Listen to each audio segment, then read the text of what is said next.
شادی ہوئی تھی پر شوہر قریب نہیں آتا تھا اور کہتا کہ یہ بانجھ ہے۔ اسی طرح اس نے دوسری شادی کر لی۔ جب ایک دن تنگ آ کر میں نے گھر چھوڑ دیا اور ایک مزار پر جا کر بیٹھ گئی۔ وہاں روز ایک فقیر آتا اور کہتا اپنے حق کے لیے لڑ۔ ایک دن میں اپنے حق کے لیے کھڑی ہوئی اور اپنے سسرال گئی، لیکن جو ہی سسرال میں قدم رکھا سارے میرے قدموں میں گر گئے اور کمرے کی طرف اشارہ کرنے لگے۔ میں نے جو ہی کمرے میں جھانکا تو دنیا گھوم گئی کہ وہاں تو میں نے جیسے ہی اپنے سسرال کی دہلیز پر قدم رکھا، ایک فقیر میرے قدموں میں آ کر بیٹھ گیا اور کہنے لگا اللہ کے نام پر کچھ دے دو۔ میں اس فقیر کی جانب دیکھ کر سہم گئی تھی۔ جلدی سے اپنی سلامی والے پرس سے 1000 روپے نکال کر اسے دے دیے۔ میری ساس نے ناگواری سے مجھے دیکھا اور میرا ہاتھ تھام کر مجھے گھر کے اندر لے گئی، جبکہ میں اس فقیر کی پراسرار شخصیت کے بارے میں سوچنے لگی تھی۔ مجھے اس کی آنکھوں میں اپنا برا مستقبل نظر آیا تھا۔ میں نے جلدی سے سر جھٹک دیا، مگر میں کہاں جانتی تھی کہ وہ تو میرا رشتہ فیاض سے پکا ہو گیا تو گھر بھر میں خوشی کی لہر دوڑ گئی تھی۔ میں بھی خوش تھی کہ چلو میری شادی کے بعد میرے والدین کے سر سے بوجھ سرک جائے گا۔ بیٹیاں بوجھ نہیں ہوتی مگر لوگ انہیں بوجھ بنا دیتے ہیں، خاص کر بھابھیوں کے آ جانے کے بعد۔ بیٹیاں اپنے ہی گھر میں پرائی ہو جاتی ہیں۔ یہ رشتہ اچھا تھا، فیاض اچھا کما رہا تھا، سب کچھ ٹھیک ٹھاک تھا، مگر فیاض کے والدین زیادہ جہیز کی ڈیمانڈ کر رہے تھے۔ جب یہ بات مجھے پتہ چلی تو میرا دل بہت زیادہ غمزدہ ہو گیا تھا۔ میں نے اپنی والدہ سے کہہ دیا کہ آپ اس رشتے سے انکار کر دیں، ہمیں کوئی اور رشتہ مل جائے گا جنہیں جہیز کی لالچ نہیں ہوگی۔ امی کہنے لگیں ثانیہ تم 22 سال کی ہو گئی ہو، 2-4 برس اور گزر گئے تو تمہارے لیے رشتے آنا بھی بند ہو جائیں گے۔ میں ان کی مجبوری بھی سمجھتی تھی مگر دل مانتا ہی نہیں تھا کہ میری وجہ سے میرے والدین پر اتنا بوجھ آ گرے۔ خیر ابو نے جب حکم سنا دیا کہ ثانیہ کی شادی یہی ہوگی تو پھر میں نے بھی چپ سادھ لی تھی، کیونکہ والد کے حکم سے بڑھ کر میرے لیے کچھ بھی نہیں تھا۔ بس مجھے افسوس اس بات کا تھا کہ میرے والد کو قرض لے کر میری شادی کرنا پڑی تھی۔ خیر جو شادی کے دن نزدیک آتے جا رہے تھے میرے دل میں فیاض کے لیے نرم گوشہ پیدا ہوتا جا رہا تھا۔ میں سوچنے لگی تھی کہ شاید فیاض اپنے گھر والوں سے مختلف ہو سکتا ہے وہ جہیز کی ڈیمانڈ پر اپنے گھر والوں سے خفا بھی ہو۔ شاید فیاض کے سنگ میری زندگی بہت اچھے گزرنے والی ہو۔ اسی شاید اور کاشت کے دوران میری شادی ہو گئی اور میں رخصت ہو کر فیاض کے گھر چلی گئی۔ جب میں نے نکاح نامے پر دستخط کیے میرے دل میں فیاض کی محبت اور بھی زیادہ بڑھ گئی تھی۔ حلال کی برکت سے میرا دل سرشار تھا۔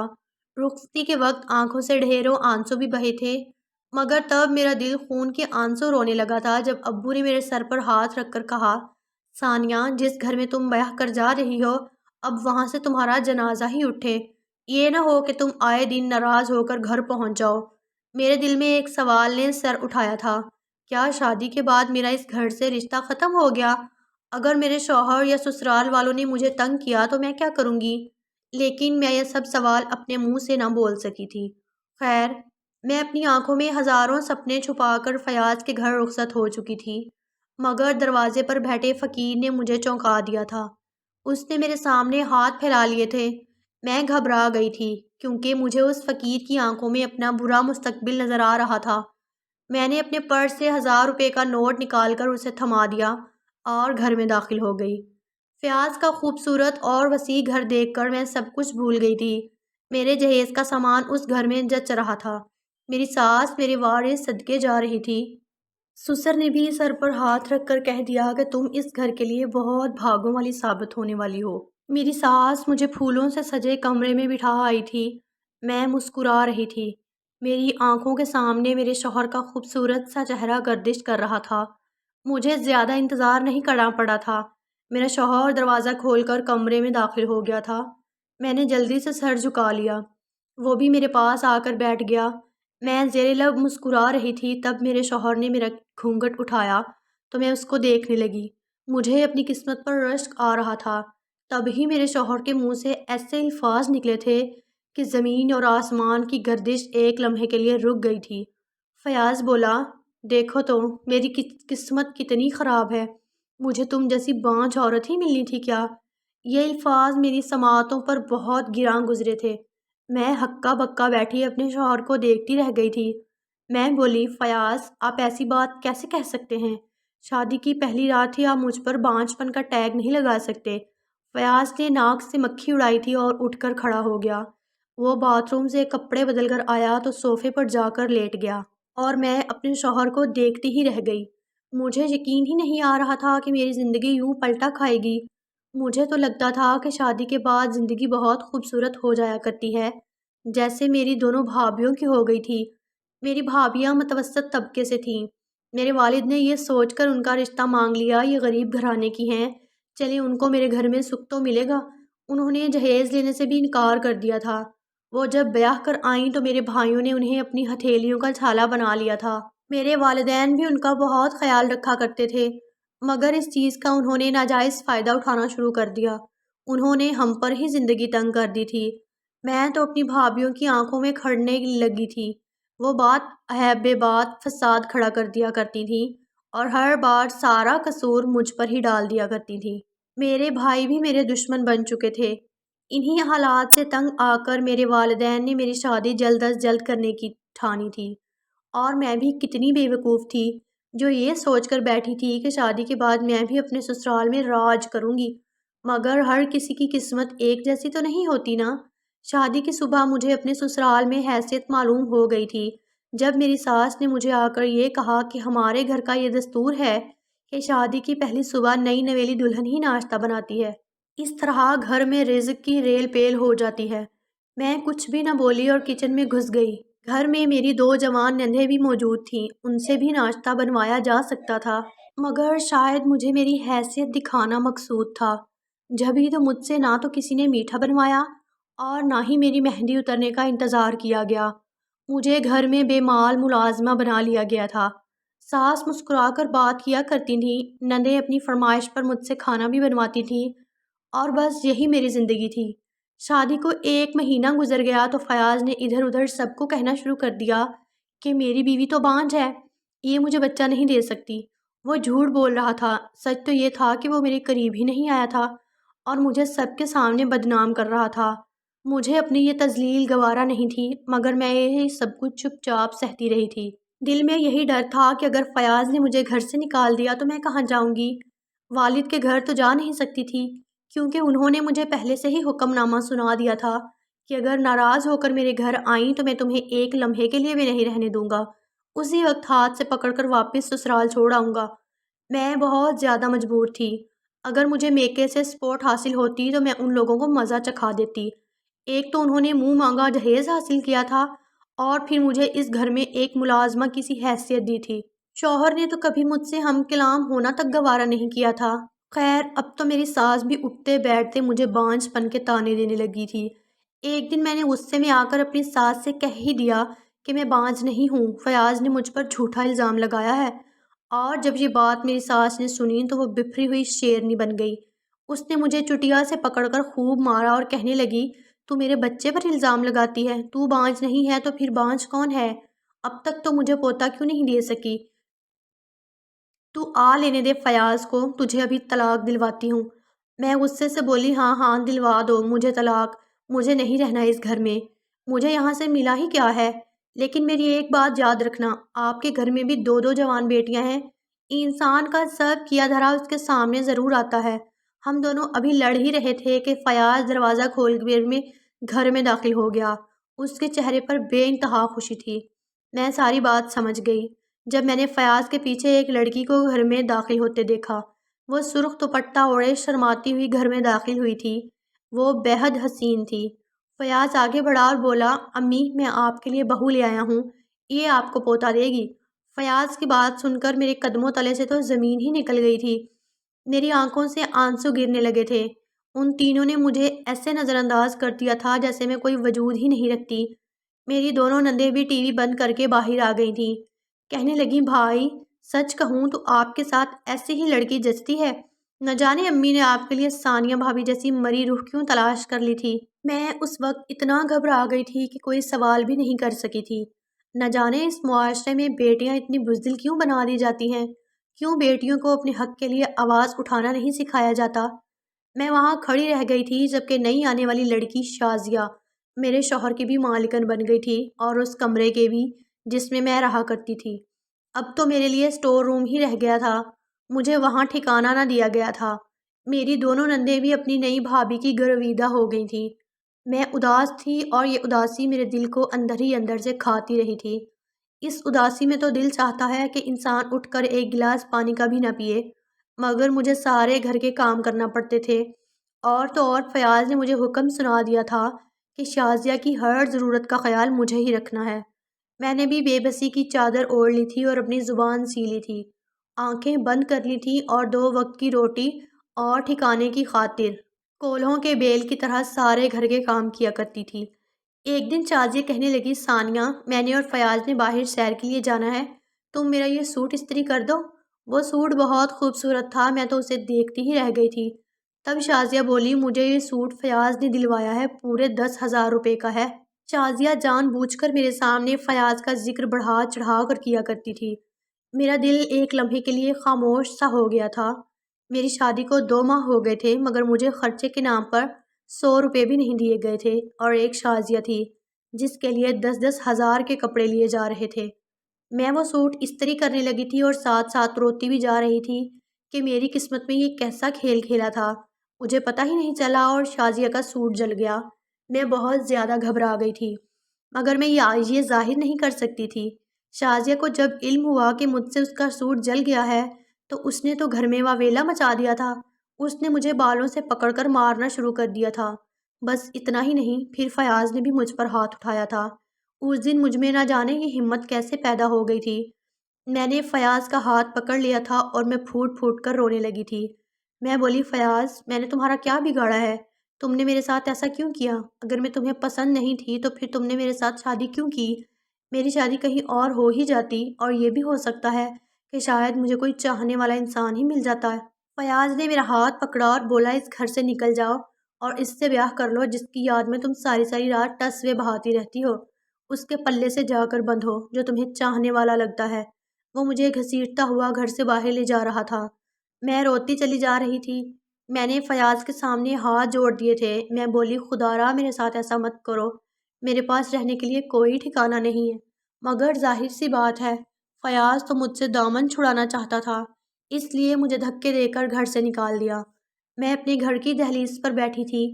یہ زندگی نے مجھے کیسا دن دکھایا تھا، میں کیا تھی اور کیا ہو گئی تھی۔ آج میں بھی اس دہلیز پر اسی فقیر کی طرح بیٹھی تھی جو میری شادی کی رات جہاں پر بیٹھا تھا۔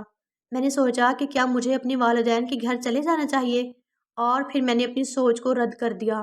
میں اس گھر میں نہیں جا سکتی تھی۔ میرے باپ نے مجھے منع کر رکھا تھا۔ انہوں نے تو آج تک اتنی زحمت بھی نہیں کی تھی کہ بیٹی سے فون کر کے اس کا حال ہی پوچھ لیں کہ بیٹی، تمہارا شوہر تمہارا خیال تو رکھتا ہے نا؟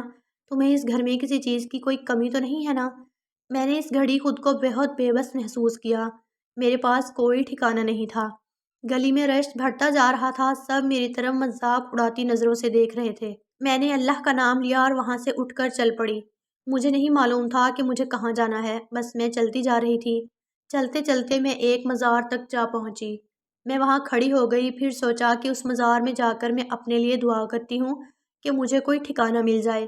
میں مزار میں داخل ہو گئی تھی۔ میں یہاں ٹھکانے کے لیے دعا کرنے آئی تھی اور مزار نے مجھے ٹھکانہ دے دیا تھا۔ اس نے مجھے امان والی آغوش میں سمیٹ لیا اور ہر طرف سے اللہ ہو کی صدائیں بلند ہو رہی تھیں۔ میں سوچنے لگی تھی کہ میری زندگی کا مقصد کیا ہے۔ والدین کے گھر بھابھیوں کے ہاتھوں ذلیل ہوتی رہی اور سسرال میں اپنے شوہر اور نندوں کے ہاتھوں۔ کیا اللہ نے مجھے اس لیے بنایا تھا؟ میں یہی سوچ رہی تھی جب ایک فقیر میرے پاس آیا اور بولا، اپنے حق کے لیے لڑ۔ میں نے سر اٹھا کر اس کی جانب دیکھا تو یہ وہی فقیر تھا جو میرے گھر کی دہلیز پر بیٹھا تھا۔ میں اس کی جانب حیرت بھری نظروں سے دیکھتی رہی۔ میں بولی، اپنے حق کے لیے کیسے لڑوں؟ وہ بزرگ فقیر مسکرایا۔ وہ بولا، یہ تمہیں کوئی نہیں بتائے گا، تمہیں اپنے لیے راستے خود ہی بنانے ہوں گے۔ میں رونے لگی تھی۔ میں بولی، میں بہت کمزور ہوں، میں اپنے لیے کچھ نہیں کر سکتی۔ وہ کہنے لگا، اللہ کسی بھی بندے پر اس کی طاقت سے زیادہ بوجھ نہیں ڈالتا۔ اتنا کہہ کر وہ چلا گیا تھا۔ اب میرے روز و شب مزار کے احاطے میں ہی گزرنے لگے تھے۔ وہ فقیر ہر روز میرے پاس آتا اور کہنے لگتا، اپنے حق کے لیے لڑ۔ میں اس کی اس بات سے چونک جایا کرتی تھی۔ ایک دن سوچنے لگی کہ اگر قیامت کے دن اللہ نے مجھ سے سوال کیا کہ میں نے تمہیں زندگی جیسی نعمت سے نوازا تھا، تم نے زندگی کو کہاں بسر کیا، کس کے کام آئی؟ انسانیت کی خدمت کی یا نہیں، تو پھر میں کیا جواب دوں گی؟ میں نے سوچ لیا تھا کہ میں اپنے سسرال ضرور جاؤں گی اور اپنے ساتھ برا کرنے والوں سے انتقام لوں گی۔ یہ سوچ کر میں ایک دم سے جوش میں آ گئی تھی۔ میں قدم قدم چلتی مزار کے احاطے سے نکلی۔ میں چلتی چلتی اپنے سسرال پہنچ گئی تھی، لیکن جو ہی سسرال میں قدم رکھا تو سامنے کا منظر دیکھ کر میں چونک گئی، کیونکہ میری ساس کی جیسے ہی نظر مجھ پر پڑی وہ پھوٹ پھوٹ کر رونے لگی، اور پھر دیکھتے ہی دیکھتے سارے میرے قدموں میں گر گئے اور کمرے کی طرف اشارہ کرنے لگے۔ میں نے جو ہی کمرے میں جھانکا تو دنیا گھوم گئی کہ وہاں تو میرے کمرے میں میری سوتن شازیہ کسی نوجوان لڑکے کے ساتھ ہنس ہنس کر باتیں کر رہی تھی، جبکہ فیاض میرا شوہر ایک وہیل چیئر پر ایک جانب لڑکتی ہوئی گردن کے ساتھ بیٹھا ہوا تھا۔ میں الٹے قدموں باہر آئی تھی۔ میں تو یہاں انتقام لینے آئی تھی، مگر مجھے کچھ اور ہی دیکھنے کو ملا تھا۔ میں اپنی ساس سے بولی، یہ سب کیا ہے؟ میری ساس رونے لگی۔ وہ بولی، ثانیہ ہمیں معاف کر دو، ہم نے تمہارے ساتھ بہت برا سلوک کیا، تمہارا دل دکھایا، تمہیں گھر میں ملازمہ کی حیثیت سے رکھا۔ میں نہیں جانتی تھی کہ میرا کیا دھرا میرے سامنے اتنی جلدی آ جائے گا، میری پکڑ اتنی جلدی ہو جائے گی۔ ثانیہ میں تمہاری مجرم ہوں، میں ہی تمہاری گنہگار ہوں، تم مجھے جو سزا دو گی میں قبول کر لوں گی۔ ثانیہ، میں جانتی تھی کہ میرا بیٹا فیاض کسی اور لڑکی کو پسند کرتا ہے، مگر میں نے اس کا رشتہ پھر بھی تمہارے ساتھ کر دیا۔ اسے تم میں کوئی دلچسپی نہیں تھی۔ میں نے تو یہ شادی فقط تمہارے جہیز کی خاطر کی تھی، کیونکہ میرا دل تھا کہ میری بہو جو جہیز لائے گی وہ میں اپنی بیٹیوں کو دے دوں گی۔ تم اپنے ساتھ اچھا خاصا جہیز لائی تھی۔ میں نے فیاض سے کہہ دیا تھا کہ اس شادی کے پیچھے میرا جو مقصد چھپا ہوا تھا وہ پورا ہو گیا ہے۔ اب تم اپنی بیوی کے ساتھ جیسا سلوک کرنا چاہو تمہاری مرضی ہے۔ اور یوں فیاض نے تم پر بانجھ پن کا الزام لگا دیا اور تم چلی گئی، اور جب تم گھر سے چلی گئی تو شازیہ نے اپنے اصلی رنگ ڈھنگ دکھانا شروع کر دیے۔ اس نے ہم ماں بیٹیوں کو گھر کی ملازمہ بنا لیا تھا۔ میں ان سب حالات سے بہت پریشان تھی، اس لیے سوچا کہ جتنی جلدی ممکن ہو سکے میں اپنی بیٹیوں کی شادیاں کر دوں، کیونکہ جہیز تو بنا پڑا تھا۔ انہی دنوں میری بڑی بیٹی ہنا کے لیے جو رشتہ آیا تھا وہ اس منحوس شازیہ کو پسند آ گیا تھا، جس نے اس لڑکے کے ساتھ دوستی گھانٹ لی۔ یہ بات جب فیاض کو پتہ چلی تو وہ غصے سے پاگل ہو گیا تھا۔ اس نے خوب شور مچایا، مگر یہ شازیہ باز آنے والی نہیں تھی۔ ایک دن فیاض جب کام سے لوٹا تو اس نے دیکھا کہ اس کی بیوی تو اپنے عاشق کو گھر میں بلا کر بیٹھی ہے۔ یہ سب دیکھ کر فیاض کا بلڈ پریشر بہت زیادہ ہائی ہو گیا تھا۔ وہ زمین پر گر پڑا۔ ہم ماں بیٹیوں نے ہی اسے ہسپتال پہنچایا، مگر وہاں جا کر پتہ چلا کہ فیاض کو تو فالج کا اٹیک آ گیا ہے۔ اس دن سے میرا بیٹا وہیل چیئر پر بیٹھا رہتا ہے۔ منحوس شازیہ اس کے سامنے جان بوجھ کر اس لڑکے کو بلاتی ہے۔ میرا بیٹا یہ سب دیکھ کر کڑتا رہتا ہے۔ مجھے پتہ ہے کہ شازیہ میری بیٹی کو مار دینا چاہتی ہے تاکہ اس لڑکے سے شادی کر سکے۔ اب تم آ گئی ہو نا، ہمارے حق کے لیے تم ہی آواز اٹھاؤ گی۔ میں مسکرا دی اور بولی، آنٹی میں تو اپنے حق کے لیے آواز نہیں اٹھا سکی، آپ کے لیے کیا اٹھاؤں گی؟ یہ ساری صورتحال دیکھ کر میں نے اپنے ابو کو فون کیا تھا۔ میں نے انہیں اپنی ساری داستان سنا دی تھی۔ میں بولی، ابو کیا آپ اب بھی مجھے اپنے گھر میں رکھیں گے؟ ابو بولے، نہیں ثانیہ، میں تمہیں اپنے گھر میں نہیں رکھ سکتا۔ اب تم شادی شدہ ہو، تمہاری ساری ذمہ داری تمہارے شوہر کی ہے، اور اگر تم اس مشکل گھڑی میں اپنے شوہر کا ساتھ دو گی تو وہ ساری زندگی تمہارا غلام بن کر رہے گا۔ تم اپنے گھر میں رہو، اپنے معذور شوہر کی خدمت کرو۔ اتنا کہہ کر انہوں نے فون بند کر دیا، اور میں سوچنے لگی کہ اگر میں فیاض کی خدمت کرنے لگوں تو جب وہ ٹھیک ہو جائے گا میرے ساتھ کیا سلوک کرے گا؟ ایک بار پھر سے مجھے اپنے گھر سے نکال دے گا۔ میں نے اپنا فیصلہ خود کرنا تھا، مگر میں جانتی تھی کہ میرا فیصلہ تو فیاض پہلے سے ہی کر چکا ہے۔ مجھے شازیہ نے طلاق نامہ تھما دیا تھا۔ فیاض مجھے اپنی بیماری سے قبل ہی طلاق دے چکا تھا، اور مجھے یہ جان کر ذرا بھی دکھ نہیں ہوا تھا۔ خیر، میں نے اپنے سسرال سے اپنے زیورات اٹھائے، مگر وہ بھی مجھ سے شازیہ نے چھین لیے۔ میں خالی ہاتھ ہی اپنے سسرال سے نکل آئی تھی۔ اب کی بار میں ایک دارالامان چلی گئی تھی۔ وہ ایک یتیم خانے کی قریب بنی عمارت میں تھا۔ میں ایک پڑھی لکھی لڑکی تھی، اس لیے میں نے سوچ لیا تھا کہ اپنی زندگی کو لوگوں کی بھلائی کے لیے وقف کر دوں گی۔ میں نے اسی یتیم خانے میں پڑھانا شروع کر دیا تھا۔ اب میری زندگی کو ایک سمت مل گئی تھی۔ میں بے انتہا خوش تھی، لیکن میں کہاں جانتی تھی کہ میری زندگی میرے لیے اور بھی خوشیاں اپنے دامن میں سمیٹ کر بیٹھی ہے۔ اس یتیم خانے کے مالک نے مجھے شادی کی آفر کی، جو میں نے قبول کر لی تھی۔ میں احمد علی سے شادی کر کے بے انتہا خوش ہو چکی ہوں۔ میری زندگی سے سارے غموں کے سائے چھٹ گئے ہیں اور اب مجھے اس فقیر کی بات اکثر یاد آتی ہے۔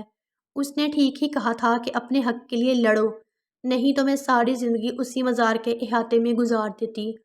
اگر آپ کو آج کی کہانی پسند آئی ہے تو ویڈیو کو ضرور لائک کیجیے گا اور اپنے دوستوں کے ساتھ بھی شیئر کیجیے گا۔ اور ہاں، اگر آپ نے ابھی تک ہمارا چینل سبسکرائب نہیں کیا تو ضرور سبسکرائب کریں۔ ملتے ہیں کل ایک نئی اور دلچسپ کہانی کے ساتھ۔ اللہ حافظ۔